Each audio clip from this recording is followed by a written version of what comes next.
Hello, boys and girls. Nearing the end of the year. Just a matter of hours, and we're going to flip over into 2025. As a recap, number one, I lost my damn cap on my tooth. That's why I look all silly and shit. But I wanted to thank everybody for coming along for the ride. I hadn't even touched a Dremel back in, right about this time last year. And since then, I've made probably, between the wife and I, she does earrings and sells them for $25 a pair. And between the two of us, we made almost $4,000. I've done everything with my woodwork from, god dang, man, I've made wood spirits. I made a little, kind of like a rattle that's got a ball encaged that I made out of solid olive and chiseled it down to just a ball in a cage. I did that twice, actually. I did it smaller, and it was pretty brittle. This bigger one was better, but like a dumbass, I dropped it and it shattered. But I got it on film that I've actually made it. I've made rings. I've made a couple bangles, which is a bracelet that slips over your hand, over your wrist, and onto your arm. And I've been paid pretty good. Good gracious, man. Walking sticks. I've had orders for walking sticks. I've had several orders for walking sticks. And now I'm making pipes. Never thought I'd make pipes. Boy, what the hell. Back in my day, I grew up, I graduated high school in 81. It was a no-no. But there were so many people that did it. But it was illegal, and like a good boy, shit, I'm like flipping Opie. I didn't do it. Went off to the Navy, came back, did it a little bit. Because there was a girlfriend I had that did it a little bit, and I didn't really like it, so it wasn't for me. But nowadays, in California, it's legal. My son, 23 years old, comes to me and he says, "Dad, why aren't you making pipes?" I says, "Because I don't want to go there." He says, "Dad, this is California. That market's huge." So I took that to heart, and I made him a little one with a bee on it, because he likes bees. And he actually has bees tattooed to his arm, which look quite nice, actually.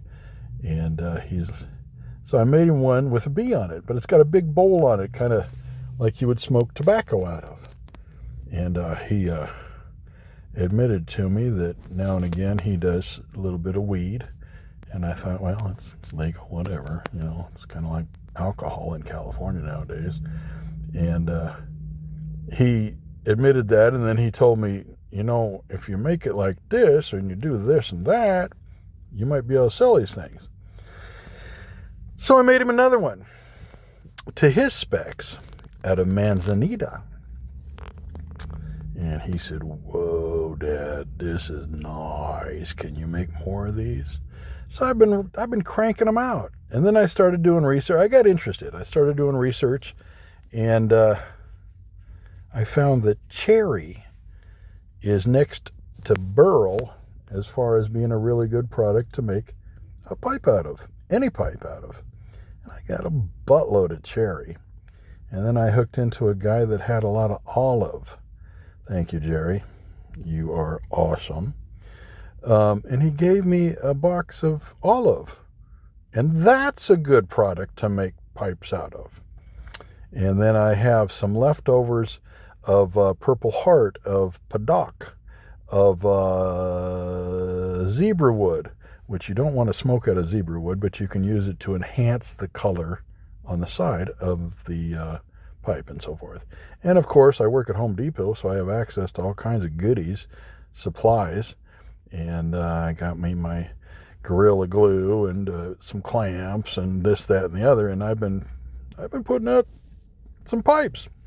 Yesterday, my son said, he had a day off when I had a day off, and he says, "Dad, you ever been to a dispensary?" I says, "You mean like where they sell weed? And he says, yeah. He giggled. He says, yes. And I says, no, I've been afraid of those places. I've never been. He says, I won't take you to a dispensary so that you can get rid of your anxiety and you can see that nowadays this is a no biggie. And I'll be damned. It was like it was like kind of like a liquor store, and everything was properly packaged, and it was clean, and the employees were clean. It wasn't anything like what I thought it would be. Now get this. If you do this kind of stuff, you're going to laugh your butt off. Here's what I pictured. I pictured it was like a back alley type place that you would find in Hong Kong that sold tea. And I pictured a little old man behind the counter, or maybe somebody with like dreadlocks or something behind the counter, had a metal scoop and would scoop up from a pile of what looked like tea, and then put it in a paper bag and be all discreet about it, and you pay him and you leave. Can you imagine? It ain't nothing like that.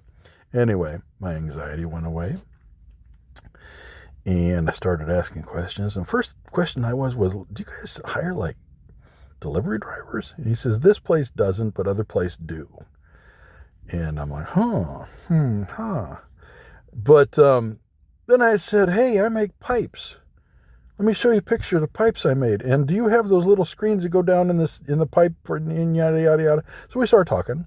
My anxiety level drops, and I feel normal. And I'm showing him pictures of what I have made of my pipes. And he says, damn, these are good. Do you have a card? So I give him 3 of my cards, and he says, I'm going to give this to the owner, because the owner's been talking about maybe having artisan pipes that people make out of wood and glass and so forth displayed here in the store. And I'm like, really? Hello. And he says, hey, we might be contacting you, and you can give us some of your collection. We'll buy it off you, and we'll sell it here, and everybody wins. And I was like, damn. So, to cap it off, the year 2024 for Robert C. Peters has been not too shabby. Wow, buddy. And since I spent time in Japan, I want to wish you all, Akimashite Omedetou gozaimasu. Happy New Year. God bless.